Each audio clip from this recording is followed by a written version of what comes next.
For weather news today, it looks like Hurricane Beryl is barreling up the Midwest, heading east toward New England, and causing lots of weather-related damage, a lot of flooding, a lot of high winds, et cetera, et cetera. There have been quite a few water rescues, and as it gets into the Appalachian Mountains, it could cause even worse flooding because all the water will be concentrated into creeks. What that means to Idaho? Not much. Well, it could mean that the current weather that we're getting will be stalled here. I'm not a weather person, so I'm just kind of making conjectures here. But it looks like the 10-day is hot, partly cloudy, very, very slight chance of rain on the 17th, but it's like 11%. So yeah, it's not going to happen. But that does actually bring a little bit of question to mind. What happens in Malad when we get a gully washer?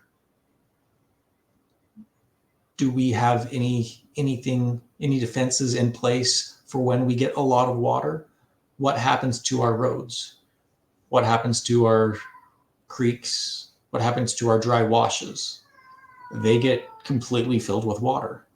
The road going up 100 West, it gets eroded right there on the east side. Do we have a ditch there to catch the water, or does the water just make its own ditch?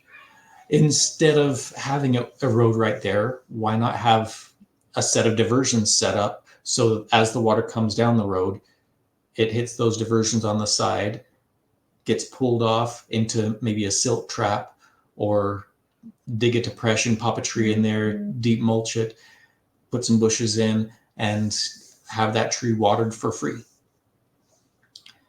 That'll prevent erosion or mitigate it greatly.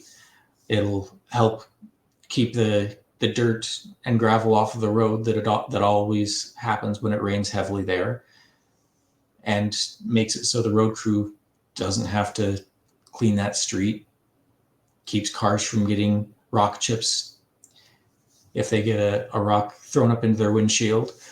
What about on the foothills with the dry washes and the creeks? They get washed out heavily, which makes it more difficult for fencing across there. Makes it difficult for at the bottom of that wash, all of the rocks and silt that get pushed down there. What happens? It clogs culverts. It washes out roads. It causes major problems. So in the foothills, we can put up swales unless it gets too steep, and then we can put in a net and pan configuration so that the water rushes from the net into pans where trees are grown, and that mitigates the amount of water all at once hitting the creeks and the dry washes. After it gets down into the more gentle slopes, you have the swales in there. As it fills up the one swale, or the first swale, of course, those swales will be connected to ponds, and we can fill all those ponds to be used for watering crops, watering cattle, filling cisterns for people. What can we do with water? I'm sure we can figure out things to do with excess water. But as the pond fills and the swale fills, the water will gently lap over the sill that's built into the swale. It's basically a spillway. Gently lap over the sill, gently go down the hill into the next swale. Have them be 30, 40 feet apart, so that and have multiple sills across the swale, so that you never get a real concentration of water causing major erosion. And as you have 2, 3, 4, 5, 20 swales in a row, how much water would that be able to retain before you run into problems where all the water is rushing into those dry washes, causing additional issues. Instead of having dry washes, we could actually have creeks that run year round. Wouldn't that be better? The object of swales is water flow mitigation, to prevent major flows of water all at the same time, and to push water into the soil so we're not losing as much of it to evaporation. NRCS actually has a grant available to people to put swales in. They're not called swales in the NRCS.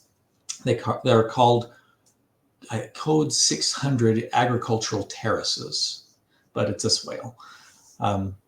It would be a great opportunity for farmers to create another crop for themselves with the trees that they planted. They could plant fruit trees or timber trees, and as those trees grow, they provide one, shade for their animals, which how often do you see a lone tree out there completely desolate underneath the tree because the cows eat everything under there and trample it all, so that nothing can grow under that tree because the cows crave shade. So if you made more of a silvopasture for those cows, then they'd be able to graze more throughout the day. There'd be a windbreak to prevent some of the major winds that come through St. John and those areas. You'd get a cash crop from the trees, extra food if you just wanted fruit for yourselves, nuts. You could have walnuts, acorns, all the other types of nuts.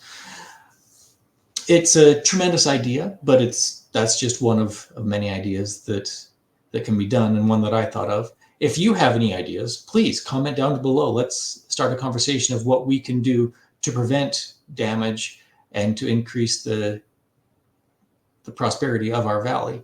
And as always, like, share, subscribe, and we'll talk to you on the next one.